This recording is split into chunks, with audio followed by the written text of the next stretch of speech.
Και αφού τσικνήσετε, φάτε, πιείτε, τραγουδήσετε, χορέψετε, μεθύσετε, θα έρθει η ώρα της λιγούρας για το βρώμικο. Έτσι, βραδινή.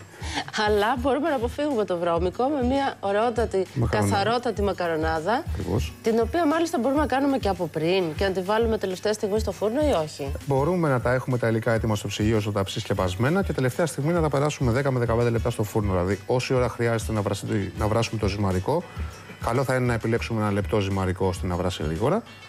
Στο 15 λεπτό ουσιαστικά μπορεί να έχουμε μια μακαρονάδα για όσα άτομα θέλουμε, πάρα πολύ εύκολη, γρήγορη και νόστιμη. Για να δούμε, ρε Γρηγόρη. Λοιπόν, τα υλικά δεν είναι δεσμευτικά, να σου πω από την αρχή. Δηλαδή, μπορούμε να παραλείψουμε το κοτόπουλο αν θέλουμε μόνο λαχανικών. Μπορούμε να παραλείψουμε το μανιτάρι, παραδείγματος χάρη, εάν δεν θέλουμε, δεν μας αρέσει το μανιτάρι. Ή να το αντικαταστήσουμε με κάτι άλλο.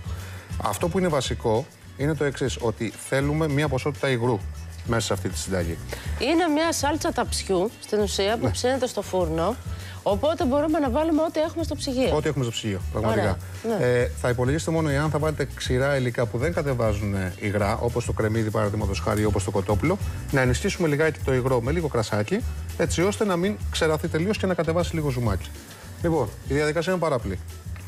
Ίσως η απλούστερη που έχεις δει. Μανιτάρια, κοτόπουλο, όλα μαζί. Μανιτάρι, κοτόπουλο. Τις πιπεριές. Το κρεμμύδι. Λίγο πίτσα κάνει. Περισσότερο λίγο ακριβώς. Λοιπόν, θα χρειαστεί να κόψουμε το σκορδάκι. Ένα μαχαιράκι καθαρό.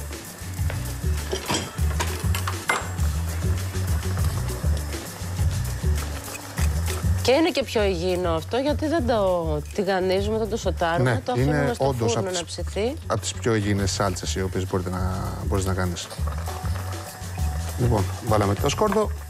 Θα χρησιμοποιήσουμε τώρα που είναι ο καιρός τέτοιος λίγο φρέσκια ντομάτα και λίγο κονσέρβα, γιατί οι ντομάτες αυτή την εποχή δεν είναι και στα φόρτε τους. Όσο κόκκινες θέλουμε. Ακριβώς, και αρωματικές. Οπότε θα δουλέψουμε λίγο. Έβαλες και κόκκινη πιπεριά? Όχι, είναι ντομάτα κομμένη. Ναι. Φέτες. Λοιπόν, θα του δώσουμε λίγο υγρασία. Σωστά, με λίγο soy sauce. Μην βάλουμε κανένα πόρτο μας για γλυκές. Δίνει και αλμύρα ισόγεια. Ναι, δεν χρειάζεται και αλάτι. Εγώ θα έβαζα λίγο, να σου πω την αλήθεια, λίγο. Ναι, μπορείς να το δεις και να το τσεκάρεις μετά την πρώτη προσπάθεια. Αν το θέλεις πραγματικά πιο αλμυρό να βάλεις. Αλλά η soy sauce είναι αρκετά αλμυρή, έτσι ώστε να μας καλύψει το κομμάτι αλατιού. Βάζουμε πιπέρι κατά βούληση.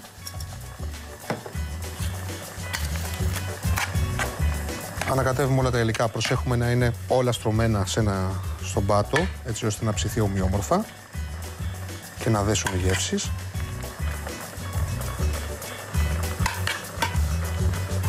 Και την πάμε στο φούρνο. Και όπως είναι αυτό, το βάζουμε στο φούρνο. Στους πόσους βαθμούς θες? Στους 180. Για 10 λεπτά. Θέλει παραπάνω, ρε, στον οικιακό φούρνο? Μήπως... Δεν θέλει παραπάνω, και εγώ αυτή είναι μια μακαρονάδα, μπορώ να σου πω, η οποία ξεκίνησε σαν συνταγή στο σπίτι μου.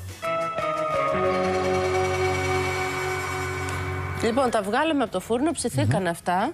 Στο μεταξύ ρίξαμε και λίγο άσπρο κρασί, έτσι. Ρίξαμε λευκό κρασί, γιατί ήθελε λίγο παραπάνω υγρασία. Αν χρησιμοποιήσουμε ντομάτα φρέσκια, δεν θα χρειαστεί καθόλου κρασί. Δηλαδή το καλοκαίρι δεν χρειάζεται καθόλου. Ωραία, λοιπόν. Και τώρα βάζουμε αυτό που κάνουμε μακαρόνια. είναι προσθέτουμε τα μακαρόνια μέσα. Δεν κάνουμε το κλασικό λάθος που κάνουν όλοι, κρύωμα και τσιγάρισμα, γιατί το καταστρέφει στο ζυμαρικό, έτσι, με αυτόν τον τρόπο. Το αφήνουμε και μάλιστα αφήνουμε να έχουν και λίγα υγρά μόνα τους, έτσι ώστε το νερό που βράσανε μέσα, στο οποίο το ζυμαρικό έχει κατεβάσει άμυλο, και να νοστιμήσει τη σάλτσα, αλλά και να την δέσει ελαφρώς.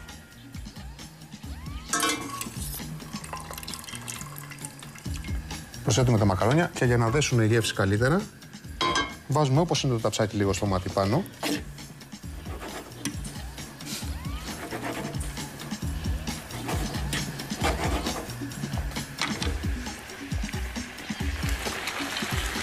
Προσθέτουμε λίγο τιμαράκι ακόμα. Α! Σου φεύγει? Κάηκα. Ωραία, τέλεια. Λοιπόν, δεν θέλει πάρα πολύ. Πραγματικά πολύ ελαφριά αυτή, Είμαστε έτοιμοι. Ωραία. Θέλει μισό λεπτάκι. Τυρί. Το τραβάμε από τη φωτιά. Δεν τις βάλουμε τυρί. Θα τις βάλουμε τυρί. Λοιπόν, τα ανοίγουμε ελαφρώς. Προσθέτουμε το τυρί.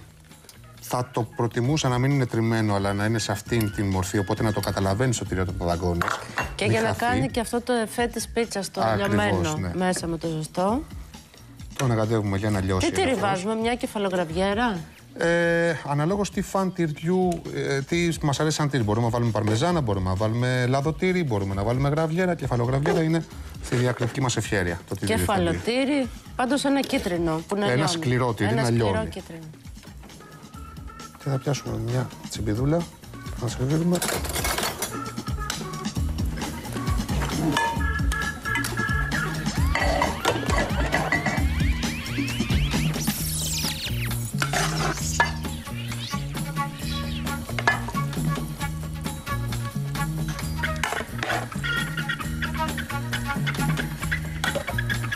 Τα κάτω είναι τα καλύτερα αυτά.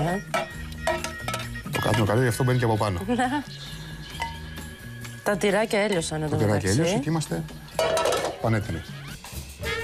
Για τη συνταγή σπαγκέτι σε σάλτσα ταψιού θα χρειαστείτε για 2 άτομα 100 γραμμάρια μακαρόνια, 100 γραμμάρια κοτόπουλο φιλέτο σε μικρές λωρίδες, 100 γραμμάρια πιπεριές, 100 γραμμάρια μανιτάρια, 100 γραμμάρια ντομάτα κονκασέ, 100 γραμμάρια κρεμμύδι ψιλοκομμένο, 2 κουταλιές της σούπας ελαιόλαδο, 1 κουταλιά της σούπας σόγια σος, 1 σκελίδα σκόρδο, μαϊντανό, μισό φλιτζάνι λευκό κρασί και παρμεζάνα σε φλίδες. Θα βάλω και λίγο πιπέρι. Βεβαίως, μπει μαγιέστα. Θα βάλω. Εγώ να σου πω θα βάζα και λίγη καυτερή πιπεριά τώρα. Όπως είπα και πριν, δεν είναι δεσμευτικά τα υλικά που βάζουμε μέσα, βάζουμε το οτιδήποτε. Αν είναι του ξενυχτιού δηλαδή. Αν είναι του ξενυχτιού, ναι, όντως. Για να φτιάξει λίγο το στομάχι. Έλα, Γρηγόρη, πάρε. Πάρε κι εσύ. Βρήκα τυράκι αμέσως. Κι εγώ, πίζεις. Βρήκες το καλό. Έτσι, έτσι. Λοιπόν, αυτό είναι το τέλειο πιάτο για να τελειώσεις μια ωραία γιορτή, έτσι. Και ελαφρύ. Και ο υδατάνθρακας που χρειάζεται μετά το κρέας. Και να κοιμηθείς με το στομάχι γεμάτο, να μην πάει... Να μην σηκώνεις το βράδυ και ψάχνεις το ψυγείο. Πιο ελαφρύ δεν γίνεται. Όχι. Και αρωματικό μετά. Μυρίζει το κρασί, μυρίζουν τα λαχανικά. Είναι όλο τέλειο. Πάρα πολύ ωραίο. Λοιπόν, σας ευχόμαστε να περάσετε καλά. Να ξεφαντώσετε μάλλον. Πιο πολύ από όλες τις χρονιές το χρειαζόμαστε φέτος. Να τσικνίσετε τα πιο πολλά παϊδάκια που έχετε φάει στη ζωή σας. Και θα τα πούμε αύριο. Ελπίζω να ξαναπεινάσετε στις 3. Αύριο στο Σεφ στον αέρα φτιάχνουμε συνταγές για τον καναπέ της τηλεόρασης. Ο σεφ Γιώργος Παπακώστας μας δείχνει πώς θα αξιοποιήσουμε ό,τι έχουμε στο σπίτι και φτιάχνει μια σπιτική πίτσα με εύκολο ζυμάρι που δεν έχει αναμονές. Ωραίο. Ένα μεγάλο μπισκότο με σοκολάτα γάλακτος και popcorn με καραμέλα και φιστίκια.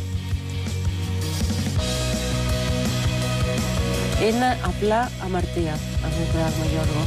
Σεφ στον αέρα, αύριο στις 3 το μεσημέρι, στο Sky.